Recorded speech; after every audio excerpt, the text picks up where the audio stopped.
Hello everyone, JBH Gaming here, and welcome to an honest review of Crash 1 from the Sane Trilogy. Now, how I will be doing this is I will be having these in 3 different parts. I will be reviewing the first game, obviously, and then I will be reviewing Cortex Strikes Back and Warped after that. But I had just finished, I believe, with an 84% on Crash 1. I will be going and doing 100%, to get the alternate ending with all the things that show the characters' endings and what they went and did afterwards and stuff like that. But the gameplay you'll be seeing in the background is Papu Papu, a boss, and some of the levels that I don't think people have got to see, and just that way they can look at the amount of work that went into this. So obviously, I love this game. This was a glorious comeback to be able to play this game. Now, the analog stick helps the controls tremendously. I mean, it is ridiculous how much it helps. But I forgot how hard the first Crash actually was.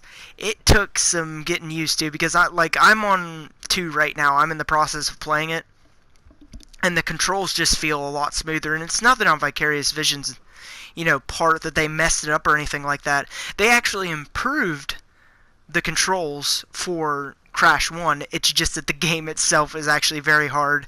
I didn't realize how hard Slippery Climb was. I had totally forgot that level only had 1 checkpoint. But it was a welcome change because I feel like games aren't really that difficult anymore unless they're rage games or games specifically for the difficulty. Excuse me. Like Dark Souls. Like, everybody just knows that franchise is going to be hard. Now, I want to talk about other reviews real quick before I start getting into, my in-depth analysis of the game. Right now, the game is keeping a steady, like an 8.5. That's what I've seen most of. Except GameSpot. GameSpot, literally, I'm not kidding you. You can go look it up. Gave the game like a 6.8 or something like that because they thought the game was hard. They lowered a score on the game because it was hard. While the originals had like a 7 or 8, like when they first came out. I think that's hilarious. Okay, so I already went over the controls with you guys. I'm not going to spend too much time on that because when you get your hands on it, I mean, you'll know that especially Crash 1, it's just improved tremendously. So there's nothing bad I can say about it. The next is the level design itself. So this game has been just belittled since the beginning. The sliding looks bad. I don't like how this looks. I don't like how this looks. Now, let me tell you something. The final product is spot on. The lighting, the levels, the amount of detail that's in the environments, little nuances here and there, just these little tiny minuscule details I absolutely love. Like what you're seeing right there. You see those little sparks on the ground? That's telling you where those are going to hit. Now, someone can correct me if I'm wrong, but I don't think there was any indicator of where they would actually be going in the original. Now, like I said, it could be wrong. But even if there was, I couldn't tell. So they've brought that out. They've made this very newcomer friendly. And some of this stuff even, veterans like myself appreciate, like that thing in Toxic Waste. I don't remember that, and I was able, because that's one of the levels. I'll get into this too, just give me a second, but that's one of the levels that you can't die in. You have to pass the level and get all the boxes without dying, and you'll get the special colored gem.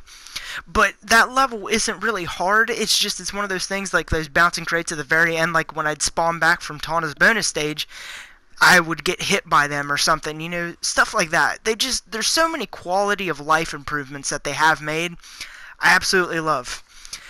The difficulty-wise. Now, in Crash 1, the colored gems are the only levels you have to ace. Regular gems, you can die as many times as you want, and your checkpoints will still save, and you will get the gem. But levels like Slippery Climb, for instance, have the red gem, and you will have to pass that level in one go and get all the boxes to get the red gem. Now, the difficulty is still there, like I've said, but it is very more user-friendly. Like, if I was to suggest a newcomer to play this game, I would say play either 2 or 3 first, and then play the one after that. Like, say if you started 2, I'd play 3 and then save Crash 1 for the last one. Now, personally, me, I'm going in order because I've played all these games and I've experienced them.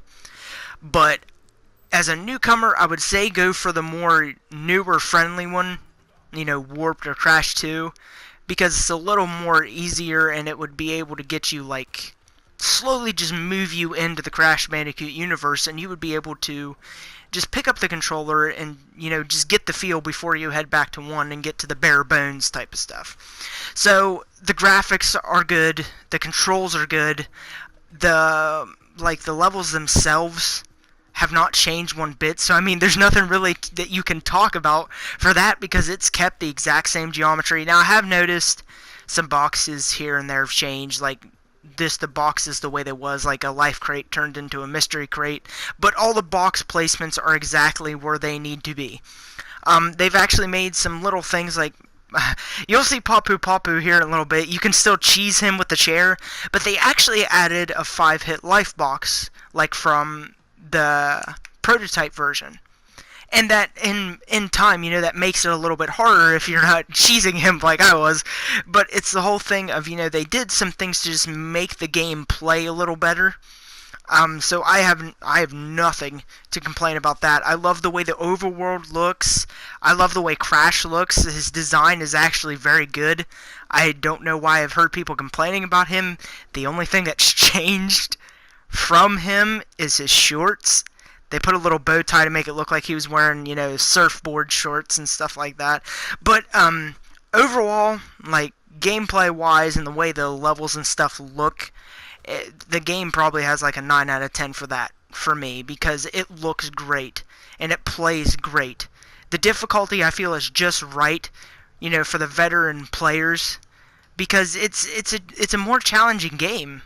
And, novice players coming in, they are going to struggle with it. I'm not going to say they're not. The difficulty curve in this game is pretty high. It will go free and like, okay, well, this was easy. Oh, that was a little bit bad, to bam, it'll just shoot up. But it's not bad and it's not undoable.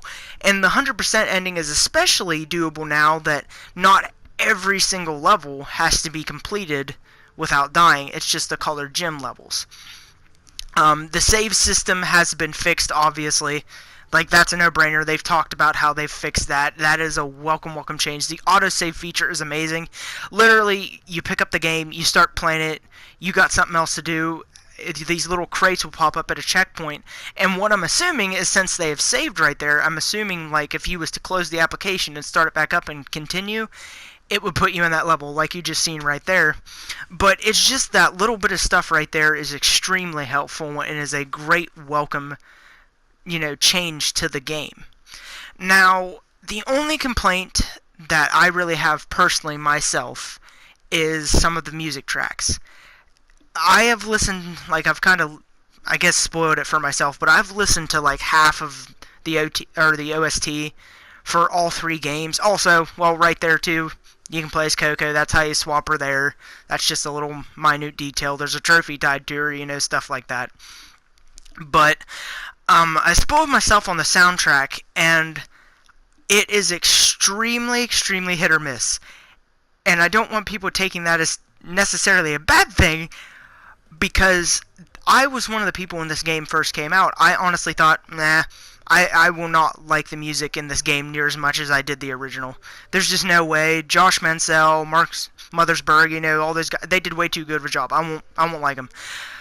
I'll tell you right now, Dingo Dial, the Komodo Bros, Toxic Waste, Cortex Boss Fight, I like those versions actually better than the original. They sound so much more heavy and, energetic, and it's just, it's so good. But like I said, it's extremely hit or miss.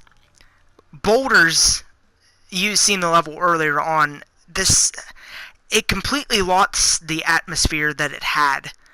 It was very intense, you're getting chased by this gigantic boulder, it's life or death, it was really pumping. There was a lot of, the marambas or whatever they are, and then there was a lot of bass. It was really heavy bass. And that's just absent from the track. And for me, it loses the atmosphere. And the biggest culprit of this is Slippery Climb. I'm not going to defend that track one bit.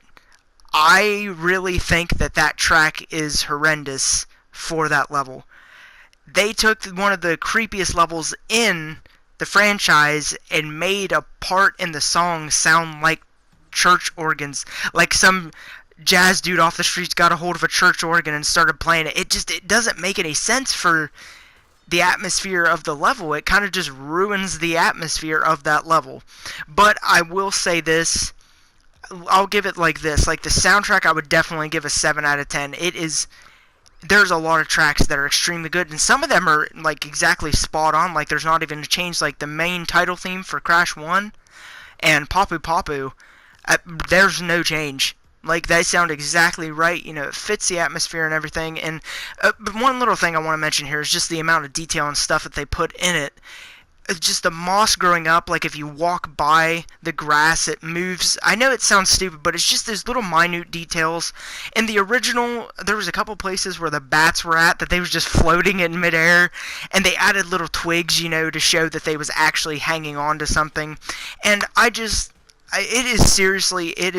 it has been a great experience, and I can't wait to review the next 2 games, because Crash 2 has been my baby. So, in all, I would give the Crash Bandicoot Insane Trilogy first game, Crash Bandicoot, an 8.5 out of 10. Now, if you liked the video, please comment and share down below and give me your thoughts on the Insane Trilogy. And I also would like people to put down in the comments below what game they want to see next from Vicarious Visions in the Crash franchise, because I feel like I've already seen the reviews. I feel like this game, it's alive and well. Crash is back, boys. That's all I'm gonna say. So remember, stay honest.